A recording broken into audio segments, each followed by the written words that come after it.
2023, bumuhos ang emosyon sa sports at media.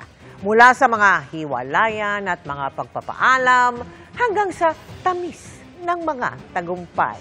Unahin na natin ang mabilis na sulyap sa showbiz. Narito ang 2023 sa 24 oras. Idiin mo mabuti. In 2023, nagpatuloy ang paglalayag ng tambalang Barbie Fortesa at David Licauco o Barda. From Maria Clara at Ibarra. Wala nang babu. Wala nang babu. To maging sino ka man. Mahal yata ka, tapalagay ko eh. Maging sino ka man.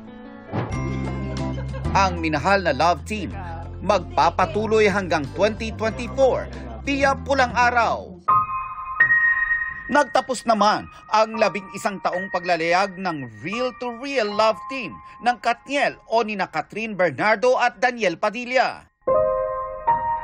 Humabol din sa mga breakup ng taon sina Kim Chiu at Sian Lim. Kung may hiwalayan, meron namang reconciliation ng taon. Talk of the town ang natuldukan ng hidwaan ni Kapuso primetime queen Marian Rivera at global fashion icon Heart Evangelista after more than a decade. Marian and I, we've always liked each other.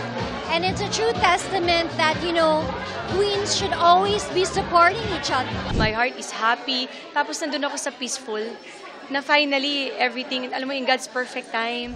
New friendships blossom din sa Miss Universe 2023, including between our own Michelle D and her bestie Miss Universe first runner-up Antonia Porcild ng Thailand. When I got to know Antonia, she's one of those people that also found inspiration through her advocacies. Bonus yan sa dami ng nahakot na awards ni Michelle sa Miss Universe pageant at sa chance na maisulong ang advocacy on autism on the world stage.